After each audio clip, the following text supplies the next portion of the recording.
The day I walked into that office, I thought I was holding on to the one thing that kept my world from falling apart. By the time I walked out, I realized I had nothing left, or at least that's what they wanted me to believe. The fluorescent lights buzzed faintly above me as I sat across from my boss in the cramped HR conference room. The space smelled faintly of burnt coffee and anxiety, the kind of room where decisions were never in your favor. The blinds were drawn tightly, as if the daylight outside didn't belong in here. My hands rested on my lap, clasped together so tightly my knuckles turned white, while my heart pounded in my chest like a drum I couldn't silence. He didn't look at me the way a leader should look at someone who had given her sweat and her time, who had stayed late countless nights, who had bent over backward to keep deadlines met and customers satisfied. He looked at me like a problem to be solved, a burden to be cut loose. His tone was clipped, sterile, rehearsed. "We appreciate your contributions," he said, his lips pressed into a thin line. "But the company needs people who can give us their full commitment. Unfortunately, we don't feel that you can anymore." I wanted to argue.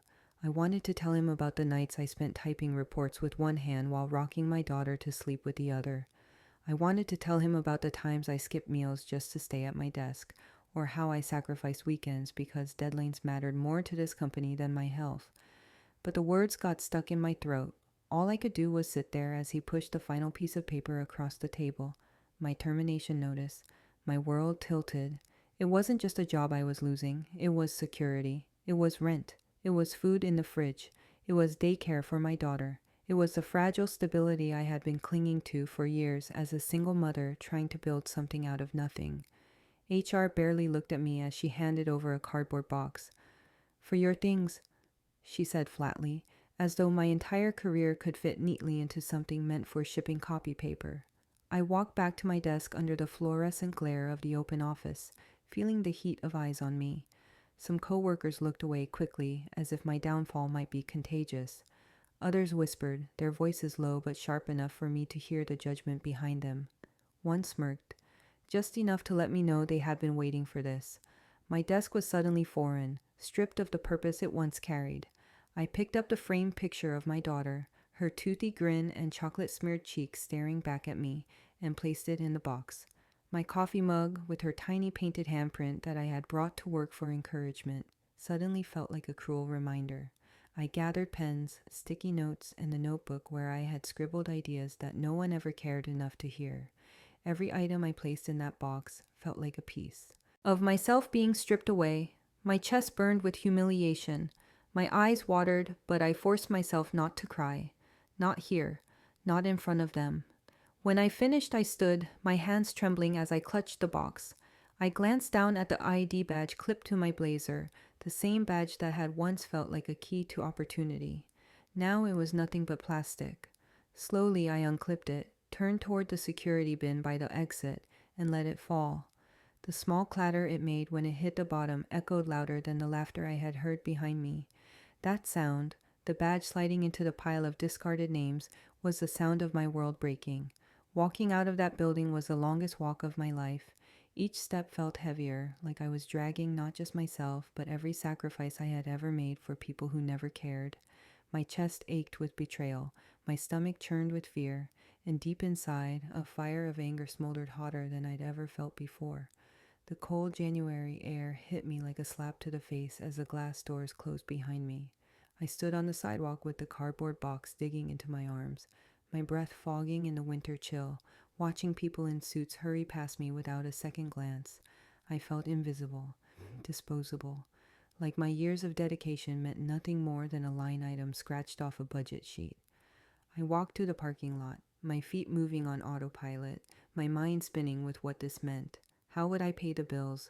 What would I tell my daughter? How could I face her innocent eyes and admit that the job that kept food on the table had been ripped away?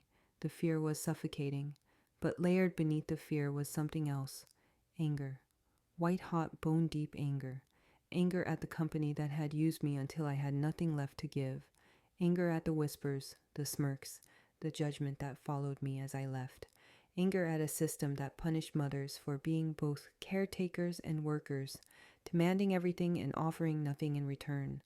By the time I reached my car, my hands were shaking so badly I could barely unlock the door. I slid inside, set the box on the passenger seat, and gripped the steering wheel until my knuckles ached. The tears came then, hot and relentless, streaming down my cheeks until the windshield blurred in front of me. I let them fall. I let myself feel the despair fully, because I knew if I didn't, it would consume me later. But somewhere between the sobs, somewhere in the middle of that storm, a spark of something else ignited. Determination. The realization that maybe, just maybe, this wasn't the end. Maybe it was the beginning, because as much as they wanted me to feel powerless, I wasn't. I still had my mind. I still had my daughter. And I still had the fire that comes from being told you aren't enough, when deep down you know you are. I wiped my face with the back of my sleeve, took a shuddering breath, and looked at the building one last time. They thought they had broken me. They thought they had tossed me aside like yesterday's trash. But they didn't know me. Not really. That badge in the bin, those whispers in the hallway, that smirk I caught from across the room, they weren't the end of my story. They were the start of something they couldn't possibly imagine. I turned the key in the ignition, the engine rumbling to life beneath me. The city stretched out ahead, vast and unforgiving, but also full of possibility. I didn't know where I was going yet. I didn't know how I would survive the next month. But I knew one thing for certain. But what they didn't know that day was firing me was the worst mistake they would ever make. Long before that cold January morning when I was fired, I had been fighting a different battle. It wasn't just about work. It was about survival, about proving to myself and the world that I could be both, a mother and a professional. But the truth is, I was barely holding it all together. When I think back to those years before everything collapsed, the first image that comes to mind is always the same. Me sprinting through the city streets, my heels clacking against the pavement, one hand clutching my purse and the other gripping my daughter's tiny backpack. Mornings were a blur of rushing, packing lunches, braiding her hair, convincing her to eat 2 more bites of cereal before the daycare doors closed at 8:30 sharp. Every drop-off felt like a small heartbreak. I'd kneel down to her level, kiss her forehead, and force a bright smile while inside I carried the guilt like a stone in my chest. She'd cling to my coat, asking, "Mommy, can't you stay today?" And every single time I'd swallow the lump in my throat and whisper, "I wish I could, baby. I'll be back before you know it." Then I'd stand up, plaster on a professional mask, and rush to the train that would carry me downtown, where the real fight began.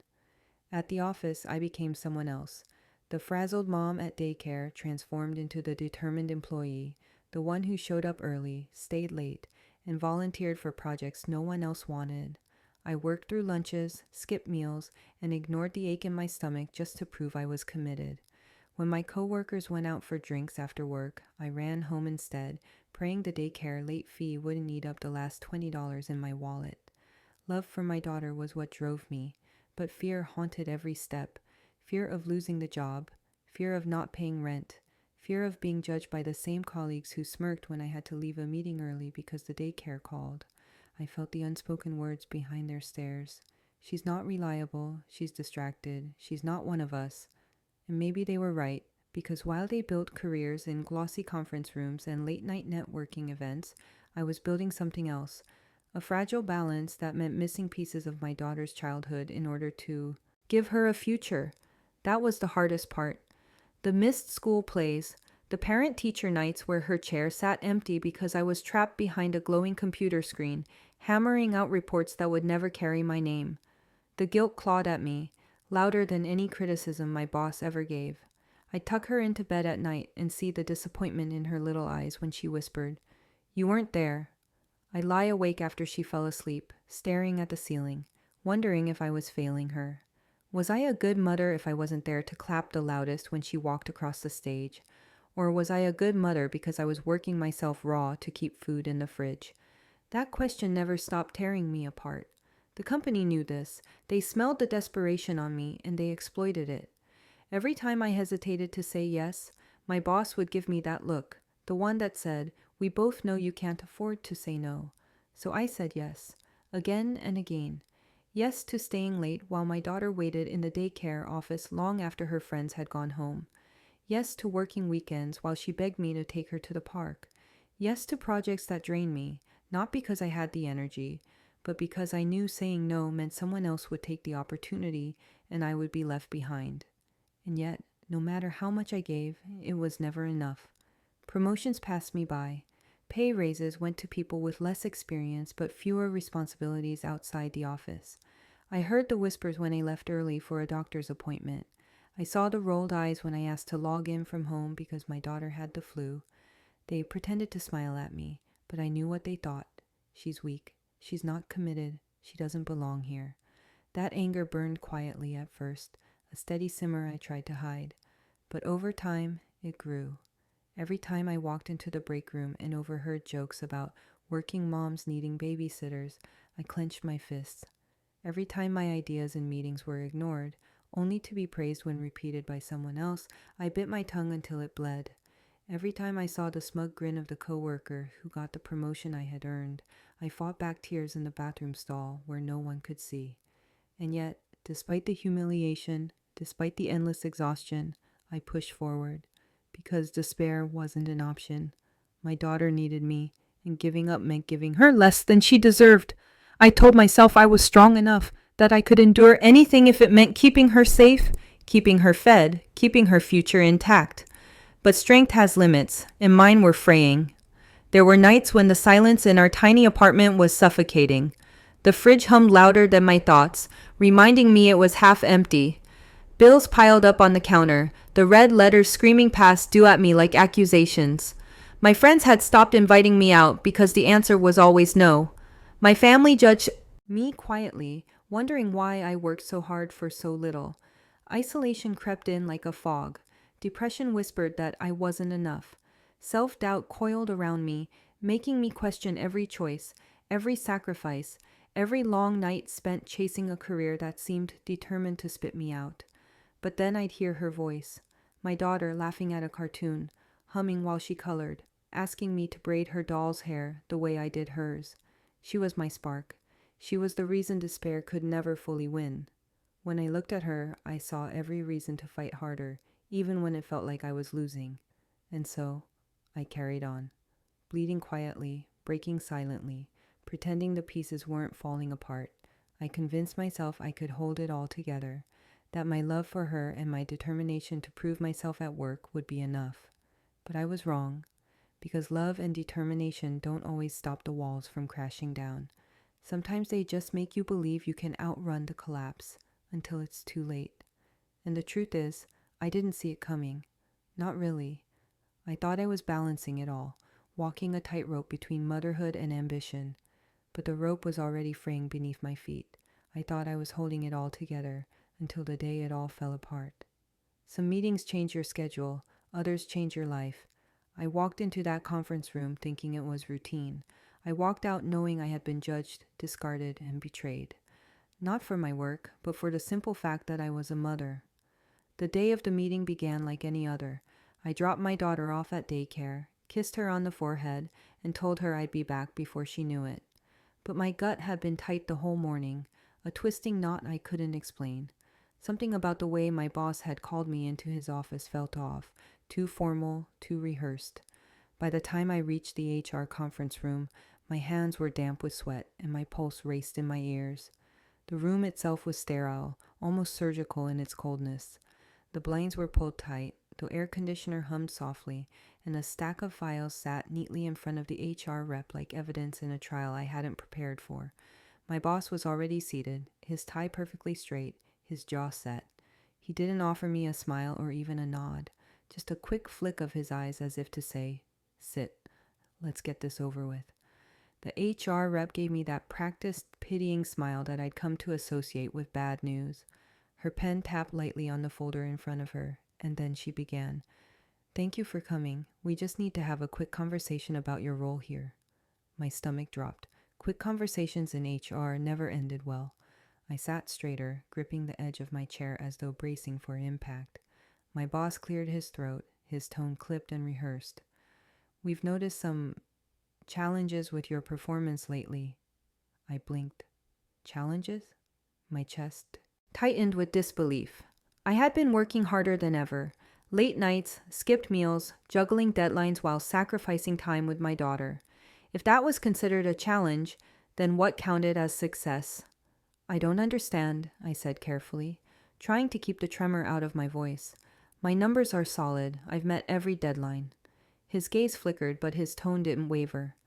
It's not about your skills. You're talented. No one doubts that. But we need someone more committed, someone who can give 100%. The word struck me like a blade. Committed?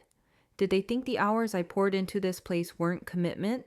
Did they think the sacrifices I made, missing my daughter's school plays, paying late fees at daycare, living on takeout because I never had time to cook, meant nothing? My throat tightened, but I forced myself to speak. I'm committed. I've given everything I have. The HR rep leaned forward, her tone smooth but sharp. It's not a question of effort. It's about consistency. And unfortunately, your personal circumstances make it difficult. Personal circumstances.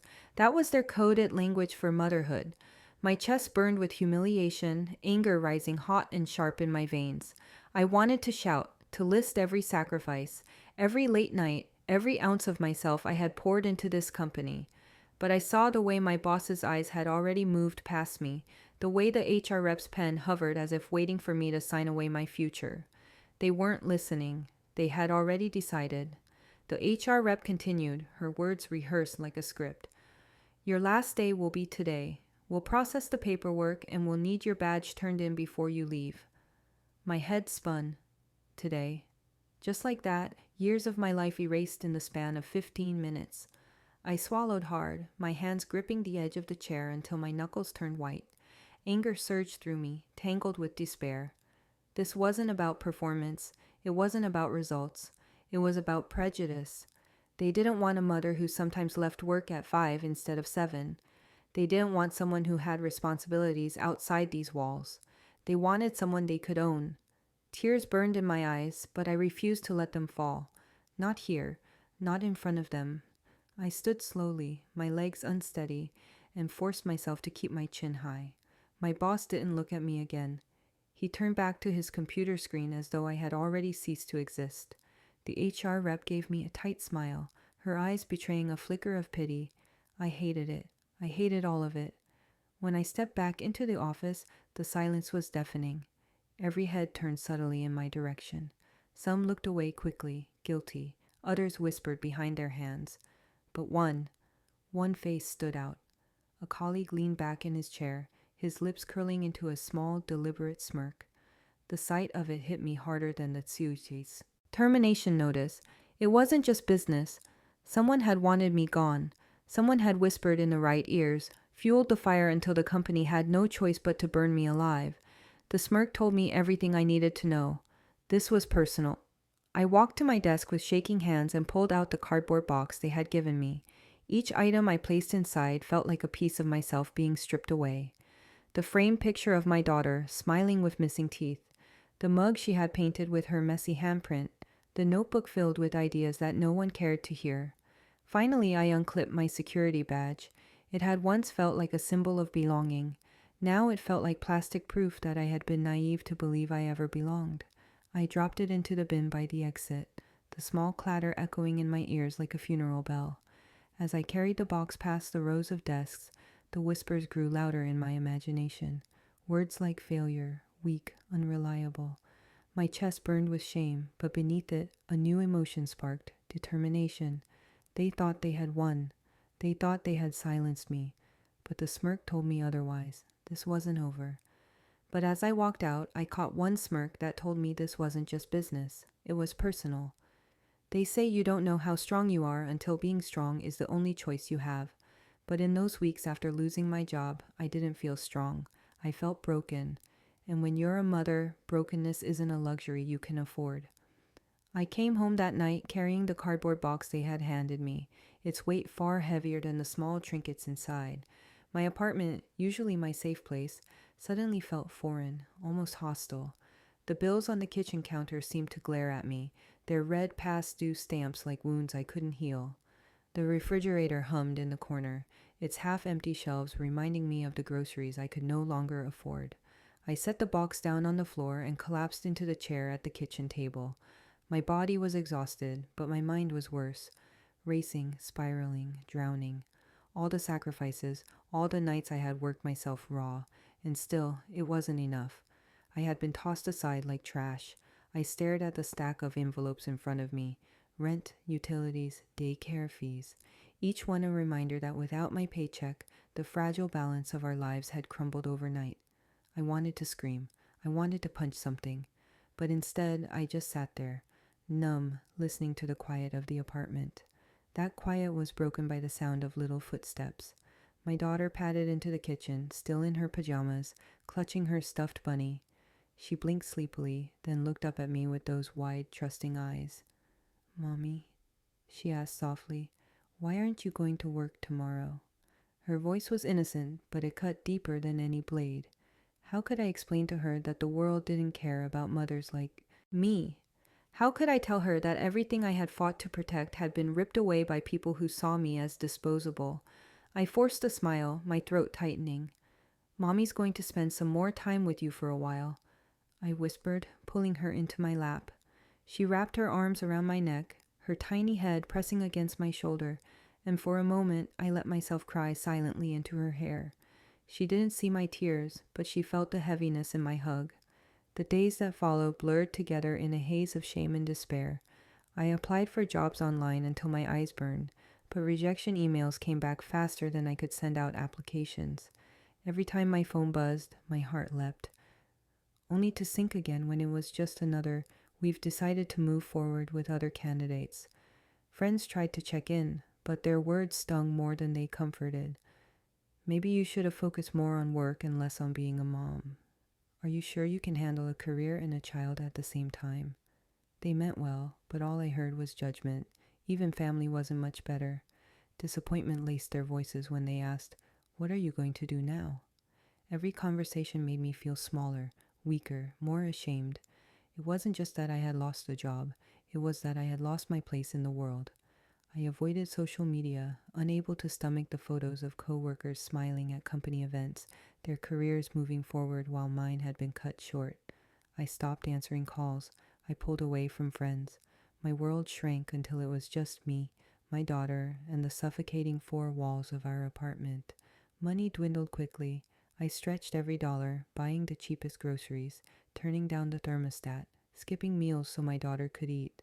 The fridge grew emptier with each passing week. I told her we were playing a game, pretending we didn't need snacks, pretending cereal for dinner was fun. She laughed, not knowing that behind my smile was panic. Nights were the hardest. After tucking her into bed, I'd sit alone in the dark, staring at the ceiling, drowning in fear. My mind replayed the HR meeting on a loop. The cold words, the smirk from my coworker, the way they dismissed me as if my life didn't matter. Rage burned inside me, but it was tangled with despair so heavy it left me paralyzed. I questioned everything. Was I failing as a mother? Had I been foolish to think I could juggle it all? Was I destined to struggle forever, clawing at survival while the world laughed? Depression whispered lies in the dark. "You're not enough. You'll never be enough." But just when the darkness threatened to consume me, she was there. My daughter. Her laughter, her hugs, her little voice calling out, "I love you, Mommy." She became the spark I couldn't ignore. She was the reason I got out of bed every morning, the reason I kept sending out resumes, the reason I didn't let despair swallow me. Whole. One evening, after yet another rejection email, I broke down on the couch, sobbing quietly as I held my face in my hands. My daughter climbed onto my lap, her stuffed bunny clutched tightly in her arms. She pressed her small hand against my cheek, her eyes filled with worry far beyond her years. "Don't cry, Mommy," she whispered. "I'll take care of you when I'm big." Her words shattered me. She was too young to carry that kind of burden, too innocent to understand the weight of what I was facing. Yet in that moment, I realized something powerful. I couldn't let her grow up thinking her mother was defeated. I couldn't let her believe the world had beaten me. I wiped my tears, kissed her forehead, and whispered back, "No, sweetheart, it's my job to take care of you, and I promise I'm going to find a way." That night, after she fell asleep, I sat at the kitchen table staring at the bills scattered across it. My heart still ached, my fear still gnawed at me, but something new had awakened inside me: determination. The kind that doesn't just push you to survive, it pushes you to fight back. I realized hitting rock bottom didn't have to be the end. Maybe it was the foundation for something stronger. Maybe the only way to build something new was to burn down what no longer served me. And so, in the quiet of that night, with the city lights flickering outside and my daughter sleeping peacefully in the next room, I made a vow to myself. I didn't know how, I didn't know when, but I would rise again, and this time I wouldn't just survive.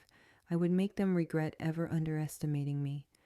That night, I made a decision that would change everything. Strength isn't something you're born with. It's something you uncover when life gives you no other choice. For weeks, I thought I was broken, but slowly I realized I wasn't broken at all. I was being rebuilt. After that night, when I promised myself I would find a way, something inside me shifted. It didn't happen all at once. It wasn't like flipping a switch and suddenly becoming fearless. No, it was quieter than that, like the slow return of sunlight after the longest storm. At first, my confidence was shattered. Every rejection email, every judgmental look from family or friends, every bill I couldn't pay was like a nail in the coffin of who I used to be. But instead of drowning, I started writing. I dug out an old leather journal I hadn't touched in years. Its pages were worn, the spine cracked, but it became my sanctuary. Late at night, when my daughter was asleep, I poured my heart onto those pages. Not just the pain, but the ideas, the things I'd learned working endless hours in that office, the patterns I'd noticed, the mistakes my bosses had made that I had quietly fixed without credit. At first, it was just scribbles, lists of things I was good at, numbers that proved I had value, plans that felt too big for a woman. Sitting at a kitchen table in a tiny apartment. But as the days turned into weeks, those scribbles grew into something more structured. Budgets, business strategies, management systems I had designed in my head for years, but never had the courage to speak out loud. Each word I wrote pulled me back together, piece by piece. For so long, I had believed I was only worth what others told me I was, that my identity was defined by whether or not a company thought I was committed. But the journal reminded me of the truth. I was skilled. I was capable. I had led teams, balanced finances, managed crises. I wasn't weak. I wasn't disposable. I was strong. And I had the proof written in my own handwriting. There were nights when I cried while writing, the ink smudging from my tears. But instead of feeling hopeless, the tears began to feel cleansing, like they were washing away the lies I had believed for too long. Slowly, grief turned into determination. I started waking up earlier, before my daughter stirred, to spend an hour with my journal. I made lists of everything I wanted to teach her: resilience, courage, the power of standing tall even when the world tried to crush you. If I couldn't show her success yet, I could at least show her that her mother refused to give up. One morning, as I poured coffee into a chipped mug, I caught my reflection in the kitchen window. For the first time in months, I didn't see a failure staring back at me.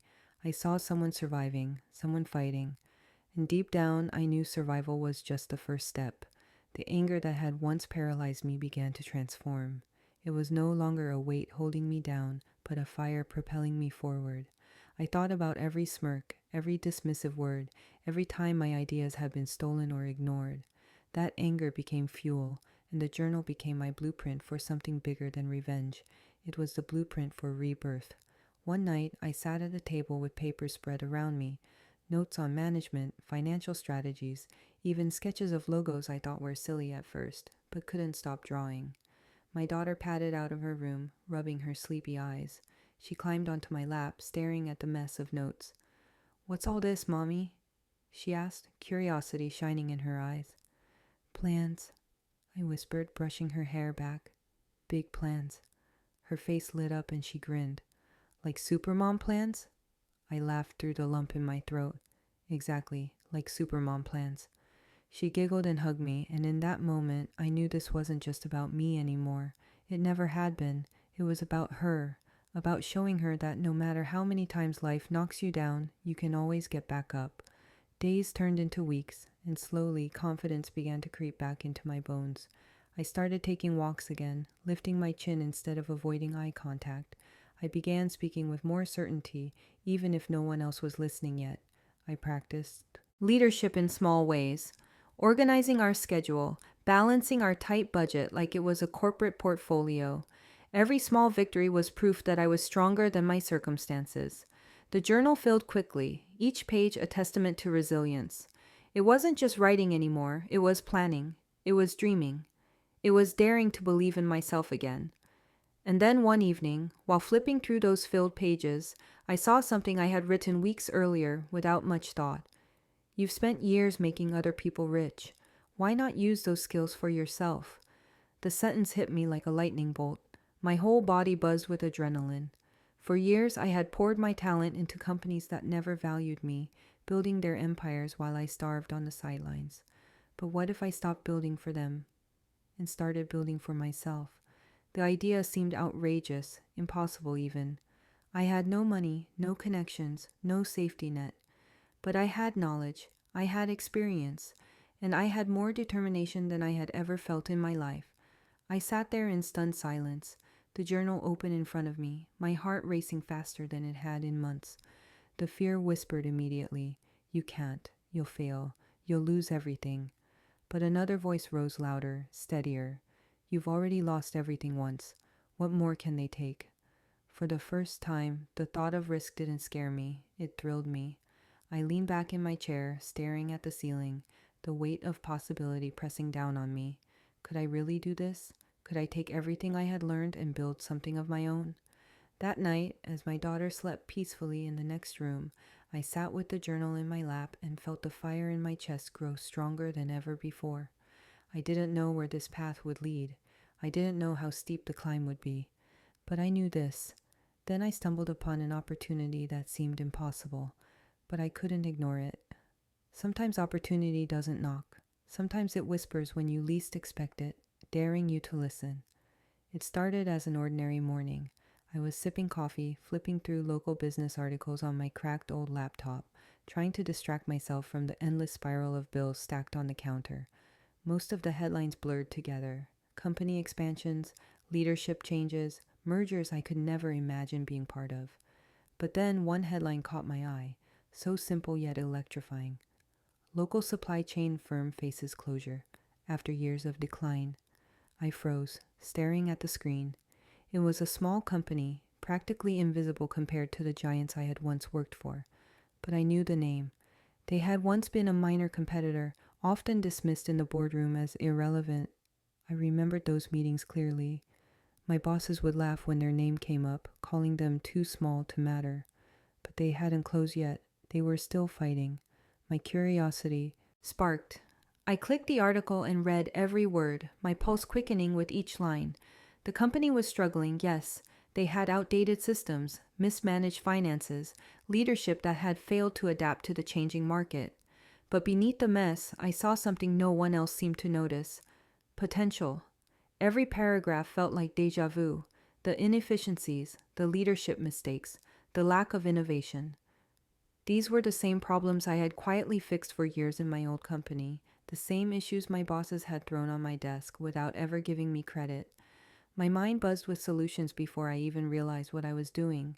I grabbed my journal, flipping to a blank page, and began scribbling furiously. Cost-cutting measures, modernization strategies, marketing campaigns that could breathe life back into their dying brand. It poured out of me like water bursting through a dam. By the time I stopped to take a breath, pages were filled with plans that could transform that company into something profitable again. The realization hit me like a jolt of electricity. What if I could do this? What if I could take over? The thought was outrageous. I was broke, unemployed, and barely keeping the lights on. I had no investors, no business connections, no savings. And yet, the idea burrowed into my brain and refused to leave. At first, I tried to shake it off. I told myself it was ridiculous. I had enough to worry about. My daughter's school lunches, rent due at the end of the month, the looming threat of eviction. What business did I have fantasizing about taking over a company? But the idea haunted me. At night, lying awake, I imagined myself in their offices, making the decisions I had always been denied the chance to make. During the day, as I cooked dinner or folded laundry, my mind drifted back to strategies and business models. It was an obsession I couldn't silence. Still, fear clawed at me.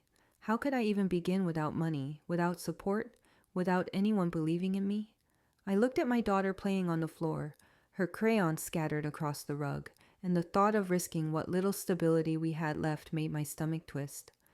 But then I remembered all those nights at my old job when my bosses had ignored my ideas, laughed at my suggestions, dismissed me because I was just a working mother. I remembered the sting of humiliation, the smirk on that colleague's face when I was escorted out of the building.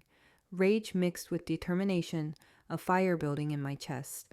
Maybe I didn't have money, but I had knowledge, I had experience, and I had something my former employers never understood: resilience born from necessity. I couldn't ignore it anymore. This wasn't just a fantasy, this was the spark of something real. The next day, I did something reckless. I called the company. My voice shook as I asked to speak with someone in leadership. To my surprise, they agreed to a meeting. They were desperate enough to talk to anyone with ideas. That night, I barely slept. I sat at my kitchen table, surrounded by my journal, printouts, and notes. I practiced what I would say, rehearsed every answer to questions I thought they might throw at me. And with every passing hour, my fear turned into focus. When the day of the meeting arrived, I wore the only blazer I owned, a hand-me-down from a friend, slightly too big at the shoulders. My hands trembled as I walked into their office, a modest space with outdated furniture and flickering fluorescent lights. The receptionist gave me a polite but weary smile, the kind you give when you're not sure the place will even exist in a month. I sat across from the two managers, their faces lined with exhaustion. They looked like men who had been carrying the weight of failure for too long. "So," one of them said flatly, "you think you can save us?" I swallowed hard. My instinct was to back down, to apologize for wasting their time. But then I thought of my daughter, of all the sacrifices I had made, of all the times I had been underestimated. My spine straightened, my voice steadied. "I don't think I can save you," I said slowly. "I know I can." Their eyebrows shot up. I opened my journal, flipping through pages filled with detailed plans. I walked them through step by step, where they were bleeding money, how to restructure their operations, how to modernize without breaking the budget. As I spoke, something incredible happened. Their skepticism began to fade. Their tired eyes sharpened. They leaned forward, listening, asking questions. By the time I finished, the room was silent. One of the managers finally spoke. "These are good ideas, better than anything we've heard in years, but we don't have the money to implement half of this, and frankly, neither do you." His words stung because they were true, but instead of shrinking, I felt the fire grow stronger. He was right, I didn't have the money. But as I walked out of that office, clutching my journal to my chest, a strange calm settled over me, because deep down I realized something important. Money wasn't my only weapon. I had something they couldn't measure, something more powerful than a bank account. I didn't have the money, but I had something far more dangerous. When the world shuts its doors on you, sometimes help comes from the cracks in the walls you never noticed before. After that meeting with the struggling company, I walked home with fire in my chest, but 1,000 doubts in my head. My ideas were solid, I knew that much, but ideas don't pay rent. Ideas don't feed a child. And ideas certainly don't buy a company teetering on the edge of collapse. That night, after tucking my daughter into bed, I sat at the kitchen table staring at my journal, pages filled with strategies and dreams. My hands shook as I turned them, as if I were holding on to something alive, fragile, and fleeting. For the first time in years, I could almost see a future where I wasn't trapped under someone else's thumb, but it felt impossibly far away. And then my phone buzzed. It was a number I hadn't seen in years. My heart stopped. "Hello?" I whispered into the receiver, afraid to wake my daughter. "Still burning the midnight oil, aren't you?" a warm voice replied. I froze, recognition flooding me. It was Mr. Hayes, my old mentor from my very first job out of college. He was the one who had taught me the ropes of finance, who had believed in me back when I was just another nervous graduate in a crowded office. He had left the corporate world years ago, retreating into consulting work after refusing to play the political games that destroyed so many others. How did you know?" I stammered. "Word gets around." He chuckled. "I heard what happened at your company. I also heard you've been looking into a certain firm that's in trouble." I clutched the phone tighter, my throat dry. "I don't have the money. I don't even know why I'm thinking about it." "That's where you're wrong," he said firmly. "You have something more valuable than money. You have vision, and you have me. Meet me tomorrow morning. We've got work to do. I didn't sleep that night.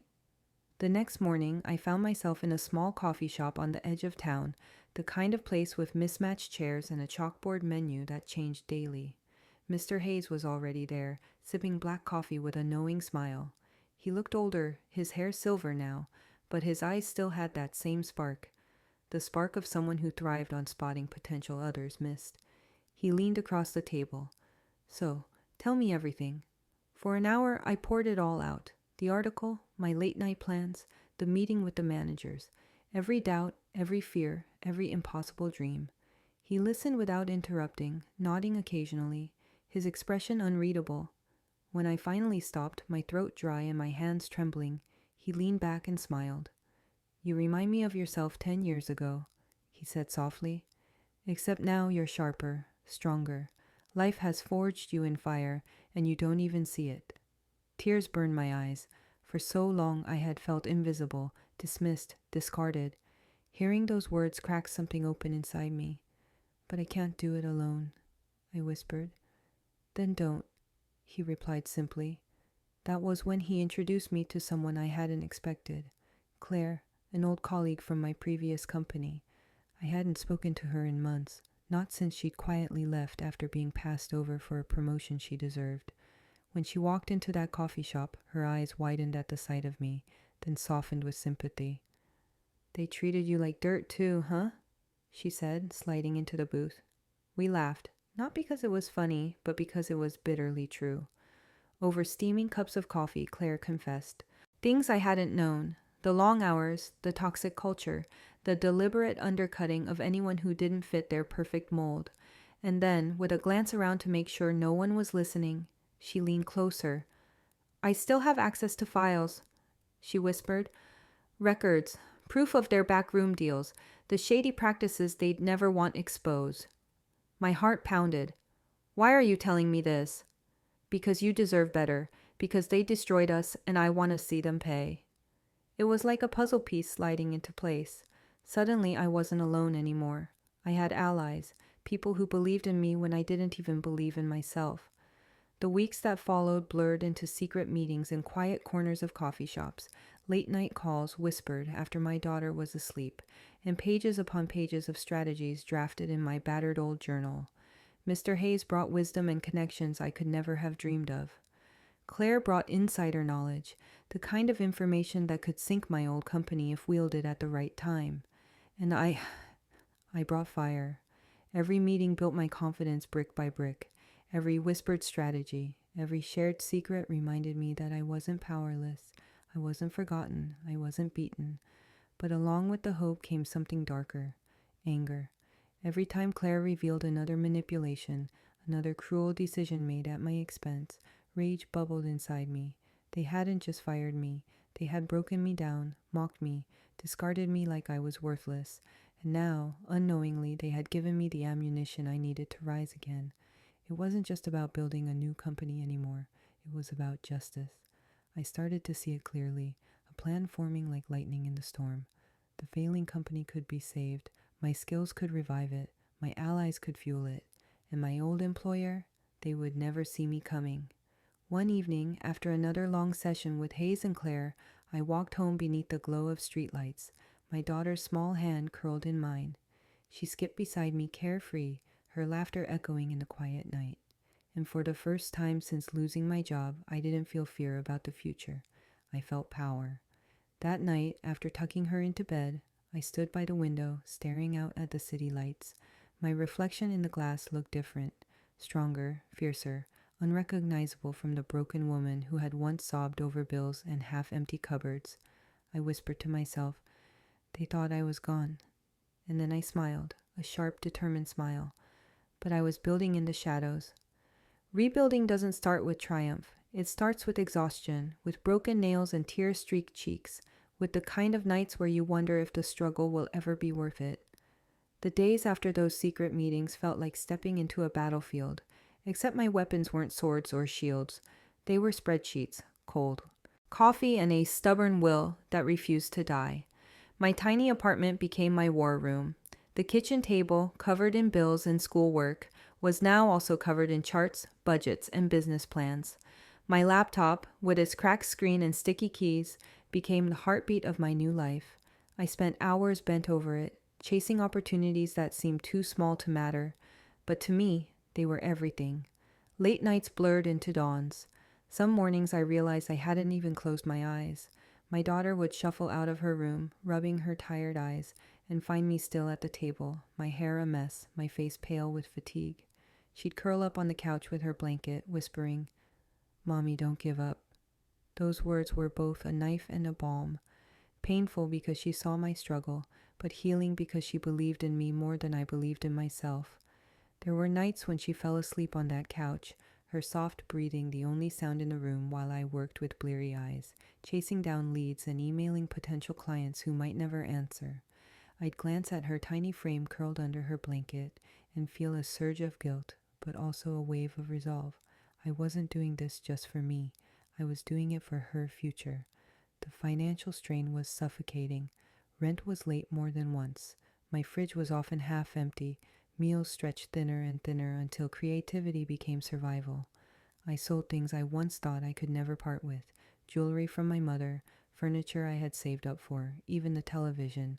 Each sale stung, but each one bought me a little more time, a little more space to keep building. And yet, amidst the despair, small victories began to glimmer. The first one came on a rainy Thursday night. I had pitched my services to a small local business, barely daring to hope they would say yes. When their reply came, a simple email with the words, "We'd like to give you a try," I cried harder than I had the day I was fired. It wasn't a massive contract. It wouldn't make me rich, but it was proof that someone, somewhere, believed in me. I threw myself into that project like my life depended on it, because it did. I worked until my fingers cramped, until my back ached from leaning over the keyboard, and when the client emailed back praising my work, I felt something I hadn't felt in months: pride. From there, another opportunity came, then another. Word spread slowly, like embers catching in the wind, but each new client was fuel to my fire. I wasn't just surviving anymore, I was building. When I signed the lease on a tiny office space, barely more than a room with peeling paint and secondhand furniture, I nearly collapsed from the weight of it. Standing in that empty space, I ran my hand along the cracked wall and whispered to myself, "This is ours." My daughter's laughter filled the room as she spun in circles, declaring it Mommy's castle. To her, it was magic. To me, it was proof that ashes could bloom into something new. But it wasn't easy. Every step forward felt like pushing against a storm. Clients were demanding, mistakes were costly. There were days I thought about giving up, days when the exhaustion was so heavy it felt like a physical weight pressing down on me. I'd stare at the ceiling at 3 a.m., whispering, "I can't do this." And then I'd remember the faces of the people who had laughed at me, the smirk of the colleague who had watched me fall, the cold dismissal of the boss who had told me I wasn't committed. Anger burned away the doubt, replacing it with steel. I wasn't just building a business, I was building myself. Every obstacle became a lesson, every failure became fuel, every long night became proof that I was no longer the woman they had broken. I was stronger, harder, unstoppable. My allies kept me grounded. Mr. Hayes called often, reminding me that setbacks weren't failures, they were training. Claire slipped me more files, insider knowledge about my old company, each revelation sharpening my sense of justice. Together they became my silent army, the shadows behind my growing strength. And then came the moment that changed everything. I was in my tiny office late one evening, the fluorescent light buzzing overhead, my daughter asleep on a makeshift cot in the corner. My laptop pinged with an incoming call. The number was unfamiliar, but something about it made my stomach twist. I answered, my voice weary. "Hello?" The voice on the other end was smooth, almost mocking. "We've been watching you," the caller said, "and we think it's time we talk." My blood ran cold. And then the call came, the one that would set the stage for my revenge. Poetic justice has a sound, and for me, it was the echo of crumbling walls in the empire that once crushed me. The call had rattled me. I didn't know who was watching, who had taken interest in the small empire I was trying to build from scratch. But I didn't have long to wonder. Within days, whispers began to reach me, carried through old colleagues, industry chatter, and late-night emails from Claire. My old company, the one that had humiliated me, discarded me, and labeled me uncommitted, was starting to crack. It began with whispers of poor quarterly numbers, then rumors of internal scandals, mismanagement, reckless spending, leaders who were too busy protecting their egos to notice the ground shifting beneath them. Claire fed me details that made my blood run both hot and cold. Executives pocketing bonuses while cutting staff, projects collapsing because no one trusted the leadership anymore, clients walking away, tired of being dismissed and overcharged. The company that once strutted like a giant was stumbling. At first, I didn't believe it. For years, they had seemed untouchable, their arrogance towering over the industry like skyscrapers against the skyline. But the ESTC, higher the tower, the harder the fall. And now I could hear the cracks. One evening, Claire met me at our usual coffee shop. She slid a folder across the table, her eyes gleaming with satisfaction. "Read this," she whispered. Inside were internal memos, leaked emails, numbers so red they could have bled through the paper. Leadership was in chaos. The very people who had told me I wasn't good enough were drowning in their own incompetence. My heart pounded as I flipped through the pages. It felt unreal. "This can't be real," I whispered. "Oh, it's real," Claire said. "They're crumbling. Everyone sees it now. They just don't want to admit it." For a moment, I didn't know how to feel. A rush of satisfaction flooded me. Poetic justice at its finest. The company that had broken me was breaking itself, collapsing under the weight of its own corruption and arrogance. Karma, it seemed, had perfect timing. But beneath the satisfaction was something else. Nerves. Because if they were falling, then this was my moment. The chance I had dreamed about during sleepless nights. The chance to rise while they crumbled. And that terrified me as much as it thrilled me. I thought of my daughter, of the nights she fell asleep on the couch while I worked until dawn. I thought of the sacrifices, the meals skipped, the bills balanced on the edge of disaster. Was I really ready to take on a giant, even one already on its knees? Mr. Hayes seemed to sense my doubt. When I told him about the documents, about the whispers, he leaned forward and fixed me with that sharp, knowing gaze. "This is it," he said simply. "This is the moment we've been preparing for." I shook my head. But what if I fail? What if I try to step in and they crush me all over again? He smiled faintly. "Failure is what they trained you to expect. But survival? That's what you've proven. And survival, my dear, is far deadlier than success." His words lodged deep in my chest. That night, I walked the streets of the city in a daze, the neon lights blurring around me. I thought of every insult, every humiliation, every tear I had shed alone. And now, as the empire that once mocked me trembled, I realized something incredible. I didn't have to dream about revenge anymore. The stage was setting itself. The next morning, headlines confirmed what Claire had shown me. Stock prices plummeting, executives stepping down, anonymous sources whispering to reporters about a toxic culture. The facade was cracking for the whole world to see. And deep inside, something shifted. For years, I had been the victim. The woman tossed aside, the mother judged as weak, the employee labeled as disposable. But now, standing in the shadow of their collapse, I felt it. Power. For the first time, I wasn't afraid of them. For the first time, I wasn't shrinking when I saw their name in the news. For the first time, I wasn't the one being destroyed. For the first time, I wasn't the victim. I was the threat. Revenge isn't always loud. Sometimes it's walking back into the very room they threw you out of and watching them realize you're no longer begging for a seat at the table. You own the table now. The first time I stepped back into a boardroom, I swear I could feel the weight of ghosts pressing down on me. The smell of polished wood, the low hum of the air conditioning, the shine of glass walls. It was all so familiar, so haunting. For a moment, I almost expected to hear my old boss's voice snapping at me, telling me I wasn't good enough, telling me I didn't belong. But this time was different. I wasn't there as an employee.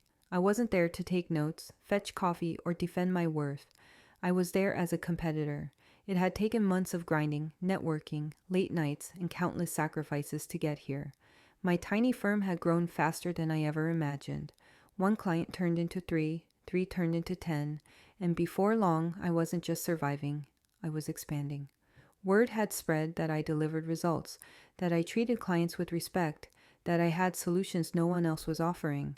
And now I was sitting across from executives who had once dismissed me as worthless, negotiating contracts that they desperately needed to stay afloat. The irony nearly made me laugh. The first meeting was at a downtown skyscraper, one of those buildings with marble floors that echo under your heels. As I stepped out of the elevator, my heart pounded, not from fear, but from anticipation. This was the same building where I had once walked in as an invisible cog in their machine. Now I walked in as the storm that could dismantle that machine. My daughter's voice echoed in my head. "Mommy, don't give up." That voice steadied me. I lifted my chin and walked into the boardroom with a confidence I had never felt before. The room fell silent when I entered. For a brief moment, the executives didn't even recognize me. Then, one by one, I saw the flickers of recognition dawn on their faces. And with it, something else. Discomfort. My old boss was there, his suit as sharp as ever, his smile as fake as I remembered. He leaned back in his chair, forcing a laugh that didn't reach his eyes. "Well, well. Look who decided to come back. Thought we'd seen the last of you." His words were meant to sting, but I didn't flinch. Instead, I let a small smile play on my lips. "Funny," I said evenly. "That's exactly what I thought about you." A few of the younger executives shifted uncomfortably, hiding smirks. The balance of power in that room had already shifted, and they knew it. As the meeting began, I laid out my proposal with calm precision. My voice didn't shake. My hands didn't tremble. I had lived and breathed these numbers for months, and now they were my armor. Every chart, every projection, every carefully crafted strategy was a reminder that I wasn't just surviving anymore. I was building an empire from the ashes they left me in. I watched their faces as I spoke. The same men who once rolled their eyes at my ideas were now leaning forward, listening carefully. Some scribbled notes. Others glanced nervously at my old boss, who was struggling to mask his unease. But of course, the arrogance wasn't completely gone. At one point he chuckled, shaking his head.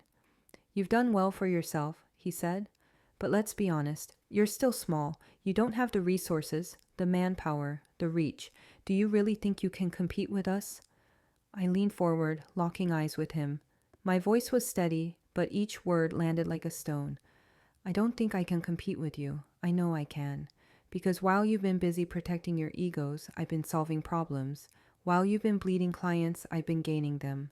And while you're clinging to the scraps of the empire you built on arrogance, I'm building something sustainable, something stronger." The silence that followed was thick, electric. His smile faltered. I could almost taste the shift in the air. Throughout that meeting, I played their game. But on my terms, I negotiated hard, refusing to budge when they tried their old intimidation tactics. I asked tough questions they weren't ready to answer. I smiled when they tried to dismiss me, then presented facts that backed them into a corner. Every move was deliberate, every word was calculated.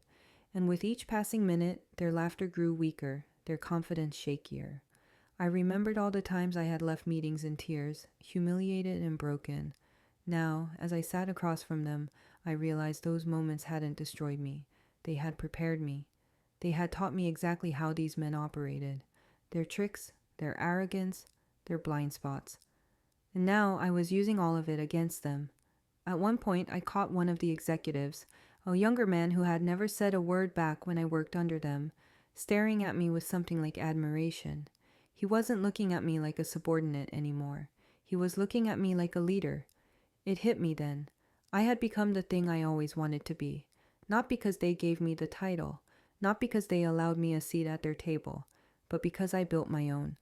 By the end of the meeting, I had secured contracts they hadn't expected me to win. I had walked out of that boardroom with deals that would strengthen my company and weaken theirs. But more than the deals, it was the look on their faces that I carried with me. The unease in their eyes, the forced laughter, the dawning realization that the woman they had once mocked was now the woman who could dismantle them. As I stepped into the elevator, I caught my reflection in the mirrored walls. For the first time, I didn't see the desperate, broken employee I once was. I saw a competitor, a leader, threat. And I knew this was only the beginning, because when I saw their faces across the table, pale with discomfort and forced smiles barely holding, I realized something with chilling clarity. I knew the game had finally begun. Success tastes different when it's built from your own blood and sweat. Sharper, sweeter, heavier. It doesn't just feed you, it feeds the fire that kept you alive when everyone else wrote you off. The weeks that followed that first boardroom showdown blurred into a whirlwind. My calendar, once empty and mocking, was suddenly bursting with appointments. Calls stacked on calls, meetings that went longer than planned because potential clients didn't want to leave the room, employees sending late-night emails not because they were forced to, but because they believed. My company, my little dream built on scraps and fury, was alive. It wasn't just alive, it was thriving. I watched it grow the way I had once watched my daughter take her first steps. Shaky at first, but then stronger, bolder, unstoppable. One client became 5, 5 became 10. Word spread quickly. I was the one delivering results. I was the one saving companies that my old bosses had ignored or overcharged. Clients who had once been loyal to my old firm now quietly reached out, drawn by whispers of a leader who didn't just talk numbers, but made people feel seen. Every time I walked into a meeting, I carried myself taller. Every time I signed a deal, I felt my old scars heal a little more. But what made it all worth it wasn't the contracts or the growing bank balance. It was walking into my apartment after a long day and seeing my daughter's face light up. She'd run into my arms, wrapping her tiny arms around my neck, and whisper in my ear, "You're my hero, Mommy." Those words undid me every time. Not because I wanted to be a hero, but because I wanted her to see that strength was possible, that you could be knocked down and still rise, that you could lose everything and still fight back. And for the first time in so long, I believed it myself. Of course, success didn't come without whispers. My old company began to notice. Rumors swirled through the industry like wildfire.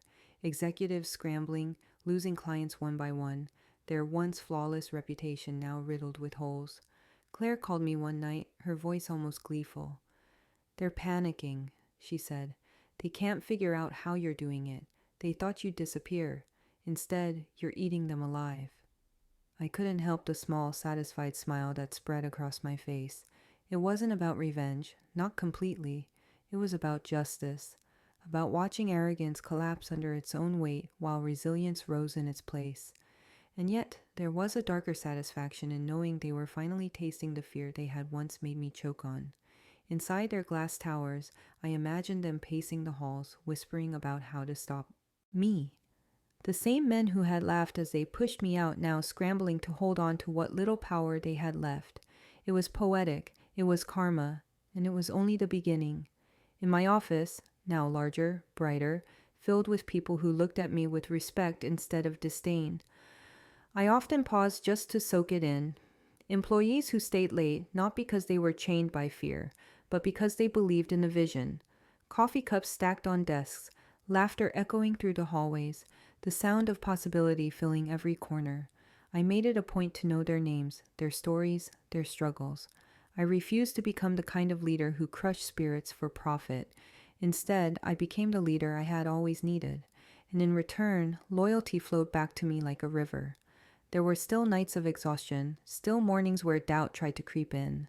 But now, when I looked in the mirror, I didn't see the broken woman who had been humiliated in a cold HR office. I saw someone unrecognizable, sharper, fiercer, unstoppable. And then, one morning, as I walked into yet another client meeting, I saw it. A headline splashed across the business section of the paper a man in the lobby was reading. "Former industry giant struggles to retain clients amid scandal." I stopped dead in my tracks, staring at the words. My old company's name blazed across the headline like a warning siren. They weren't just cracking anymore. They were collapsing. By the end of that week, 3 more of their clients had walked away. 2 of them signed with me. Mr. Hayes pulled me aside one afternoon, his eyes glinting with pride. "This is the moment," he said. "They fired you for being a mother. Now they're scrambling to survive you."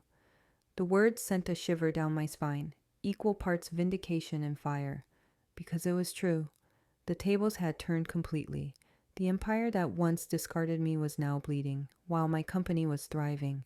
Their laughter had turned to panic. Their confidence had turned to cracks in the walls. And for the first time, the industry was beginning to whisper, not about them, but about me. I was no longer the shadow of their story. I was becoming the story. and deep down, I knew this was only the beginning of their downfall. They had fired me. Now they were scrambling to survive me. Some moments don't just happen, they're earned, and standing face to face with the men who once destroyed me, I realized I had been walking toward this confrontation all along. The event was held in a grand hotel ballroom downtown, chandeliers dripping light across the polished floor, glasses clinking as servers weaved through the crowd with trays of champagne. It was one of those annual industry gatherings I used to dread, back when I was just another nameless employee tagging along, invisible unless I made a mistake. But this time, I wasn't invisible. When I entered, heads turned, some faces lit with recognition, others with curiosity. Whispers followed me like a shadow. I caught snippets. That's her. The one who's been stealing their clients. She's the reason they're falling apart. I didn't flinch. I didn't shrink. I walked taller, dressed in a sleek black suit that felt like armor, my heels clicking against the marble like a drumbeat. My daughter's words replayed in my mind. You're my hero, Mommy. Tonight, I carried that truth into battle. And then I saw them. Across the room, clustered together near the stage, stood my old bosses, the men who had once decided I wasn't committed enough, the men who had laughed when they threw me out of their world. Now they were pale, their smiles brittle, their suits just a little too stiff, as if fabric could cover desperation. Our eyes locked. For a moment, silence stretched between us, heavy and unyielding. Then, with forced confidence, they strode toward me. Well, well, my old boss said, his voice dripping with mockery. Look who decided to show her face. Didn't think you had the courage. I tilted my head, letting a slow smile spread across my lips. Funny, I was thinking the same about you. His smile faltered just for a moment. Then he forced a laugh, clapping me on the shoulder as if we were old friends. Still sharp-tongued, I see. But tell me, how's the little peak project going? Must be exhausting playing pretend CEO. I didn't rise to the bait. Instead, I let the silence hang, then leaned in slightly. Exhausting? Not really. But profitable? More than you can imagine. That wiped the smugness off his face. They switched tactics quickly. One of the other executives stepped in, his tone smoother, more charming. We've been hearing a lot about you, he said.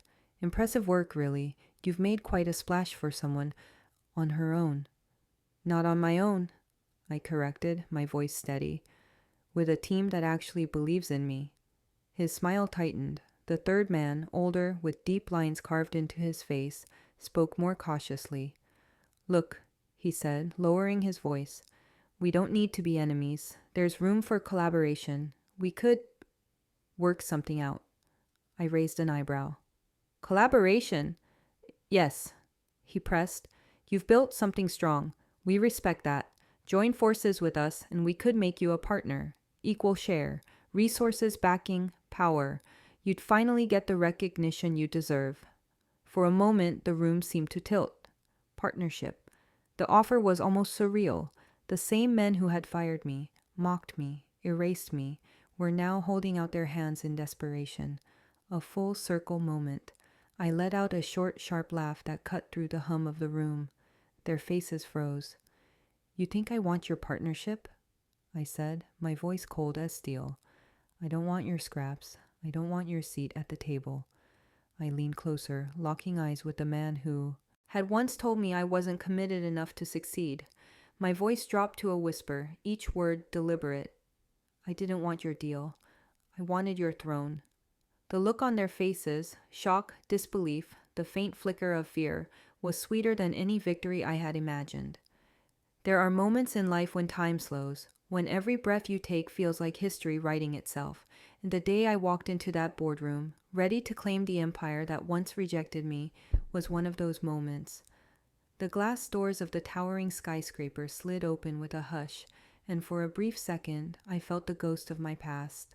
I had walked through this lobby once before, not as a conqueror, but as an employee, invisible, rushing to meet deadlines, terrified of disappointing people who never valued me. That memory stabbed at me, but it didn't weaken me. It fueled me. Now, as I crossed the marble floor in a tailored navy suit, head high, every step measured, I wasn't invisible. I wasn't powerless. I was the storm they never saw coming. Inside the boardroom, silence fell like a curtain. A long mahogany table stretched before me, executives seated stiffly in their leather chairs, their faces pale, drawn, tight with the weight of what they already knew. My old bosses were there, eyes darting between me and the piles of papers stacked at their elbows, contracts, numbers, projections. They looked smaller than I remembered, not because they had changed, but because I had. I took the seat at the head of the table, not the guest chair, not the side, the head. The irony was sharp enough to taste. Years ago I had been ordered into rooms like this only to be dismissed, belittled, cast aside. And now I was back, not asking for permission, not begging for approval, but holding the pen that would decide their fate. "Let's begin," I said, my voice calm, steady. The meeting dragged through numbers they could no longer spin into hope. Declining revenue, lost clients, lawsuits hanging overhead. Every report confirmed what I already knew. They were crumbling. And in that weakness, I had found my opening. My team, loyal colleagues, mentors, the allies who had stood by me in the shadows, flanked me with quiet strength. They presented a proposal, a buyout. Not a merger, not a partnership, but a complete takeover. Their failing empire would now fall under my control. When the words landed, the room froze. I watched their jaws slacken, their eyes widen. For a moment, I thought one of them might actually choke on his own arrogance. "You can't be serious," one executive spat, his voice cracking under the pressure. "This is absurd. You don't have the resources to—" "Check again," my mentor interrupted, sliding the paperwork across the table. Every document was airtight, every figure precise. The silence that followed was suffocating. Another tried to laugh, a hollow sound that fell flat in the tense room. "This is outrageous. We built this company from the ground up. We won't just hand it over to the woman you fired for being a mother." I cut in, my words slicing through the air like a blade. The silence deepened. I leaned forward, resting my hand on the sleek black pen lying atop the documents. That pen symbolized everything. Once my hands had been empty, clutching cardboard boxes filled with the remnants of a career they had stolen from me. Now my hands held power, real power, the kind that decides the future of boardrooms and empires. "You don't have a choice," I said softly. "Your investors have agreed. Your shareholders have agreed. You can fight, but you'll only lose more. Or you can sign and salvage what little dignity you have left." The weight of my words settled over them like chains. One by one their eyes dropped. Anger burned in their faces, but beneath it was fear. The raw kind that comes when the walls close in, and the person you once mocked now holds the keys to your survival. My old boss, the man who had once told me I wasn't committed enough, finally broke the silence. His voice trembled, just barely, but enough for me to hear the cracks. "You really think you've won, don't you?" I held his gaze, unwavering. "No, I don't think. I know." For a long moment the room was still. The only sound was the faint hum of the air conditioning, the soft scrape of a chair shifting under nervous weight.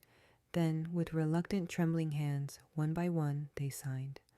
The pen slid across the table, each signature another nail in the coffin of the empire they had once wielded like a weapon. When it was my turn, I took the pen in my hand. My reflection stared back at me in its glossy surface. Not the broken woman who had once sat crying at her kitchen table, bills piling high, wondering how she'd ever survive. No, this reflection was sharper, stronger, unshakable. I pressed the pen to paper. Ink bled across the page, sealing the deal, rewriting history. The silence after the final signature was louder than any applause. They sat there, hollowed out, stripped of power, forced to watch as the woman they had underestimated claimed everything they thought untouchable. I closed the folder, stood, and let my eyes sweep the room. The air was thick with humiliation, with disbelief. And in that silence, I felt a surge of something I had never allowed myself before. Triumph. Pure, unfiltered triumph. I had been the victim. I had been the outcast. I had been the one they mocked, the one they discarded. But now I was the master. I took a step towards the door, then paused. My hand rested on the frame, and I turned back to them one last time. Their faces were ashen, their pride shattered. and with a voice calm but laced with steel, I said the words they once threw at me, the words that had haunted me through nights of despair, words that now tasted like victory on my tongue. We need someone more committed than you. The silence cracked like glass. There's a special kind of justice in saying the words that once crushed you. Only this time, you're the one holding the power. The boardroom was heavy with silence, the kind that vibrates in the bones. Papers still sat signed in front of them, but no one moved, no one dared. The ink that sealed my takeover was barely dry, yet I felt the shift in power radiating like an earthquake under the table.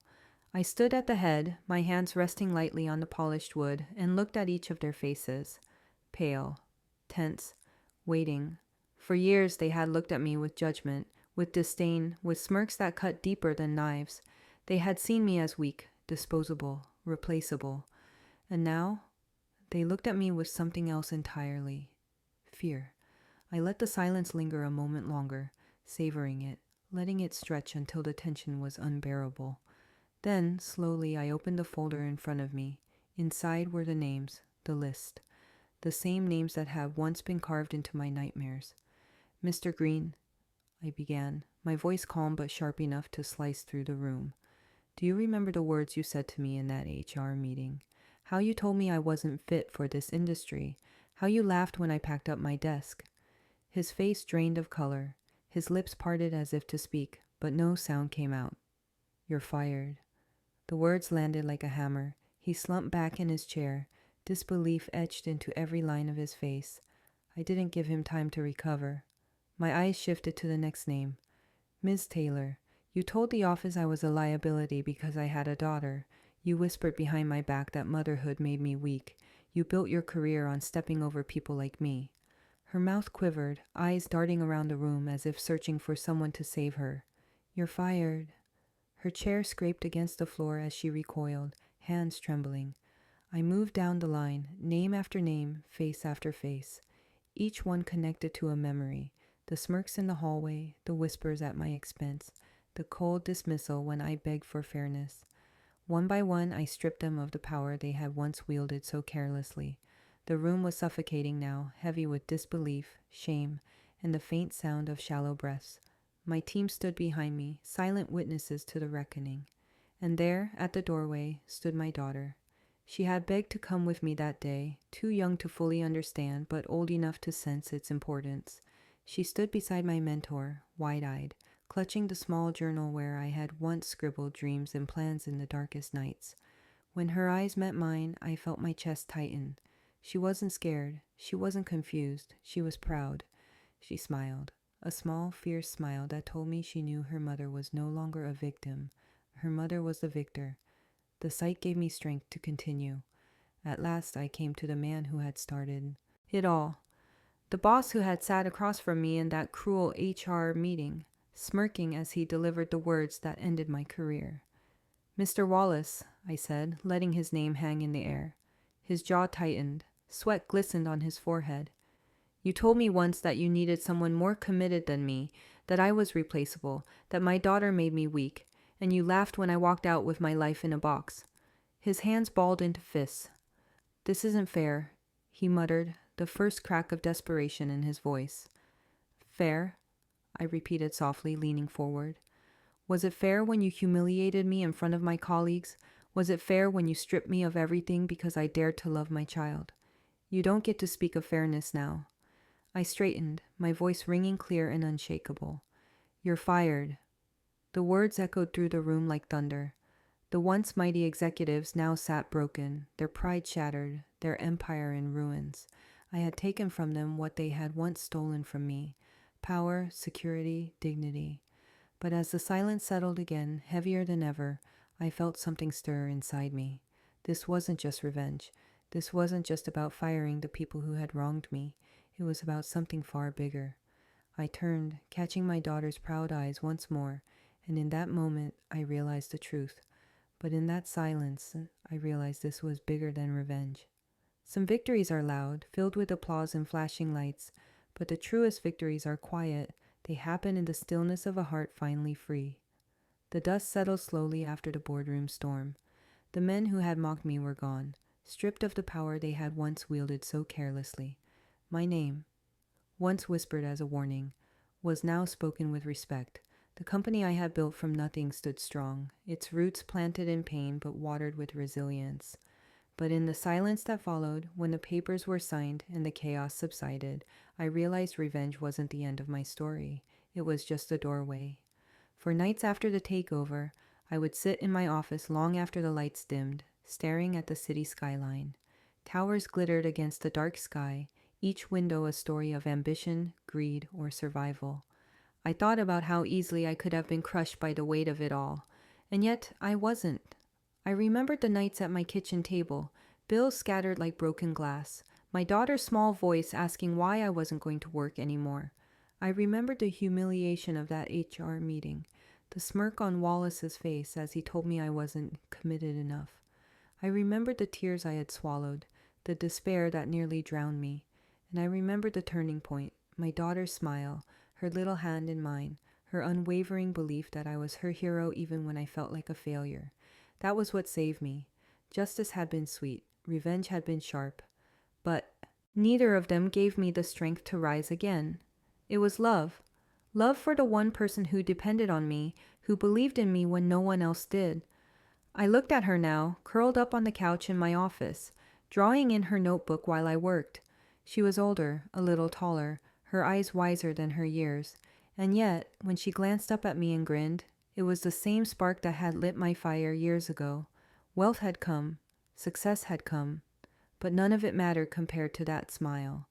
Because what I gained wasn't just an empire. It was dignity. It was self-worth. It was the knowledge that I could be knocked down, broken apart, and still come back stronger than before. I realized in that quiet moment that I didn't want my story to just be about revenge. I wanted it to be about redemption, about proving that strength doesn't come from power or money. It comes from surviving the storm and walking out of it still whole. I wanted my daughter to see that too, that being underestimated isn't a curse. It's a challenge. That motherhood isn't a weakness. It's a superpower that no one, not bosses, not prejudice, not even failure could define her future but herself. One evening, as we walked out of the building together, she slipped her hand into mine. "Mommy," she said softly, "are you happy now?" The question caught me off guard. For a moment, I didn't know how to answer. But then I looked down at her, at the little girl who had carried me through the darkest nights, and I realized the truth. "Yes," I said, squeezing her hand. "I am, because of you." Her smile widened, brighter than the city lights around us. In that moment, the symbolism of it all struck me. The woman who had once walked out of this same building in shame, clutching a cardboard box and fighting back tears, was now walking out hand in hand with her daughter, free, strong, and unstoppable. The story had come full circle, and as I looked back one last time at the empire I now controlled, I felt no bitterness, no lingering anger, just clarity. They had fired me for being a mother, but in the end, being a mother was what made me rise, fight, and win. It was what made me unstoppable. They fired me for being a mother, but in the end, being a mother made me unstoppable. If this comeback lit a fire in you, tap like and show some love. Drop a comment. What would you say to the boss who doubted you? Subscribe and ring the bell for weekly long-form real-life revenge and redemption stories. Share this with a parent or friend who needs a push today. Want your story featured next? Pitch it in the comments.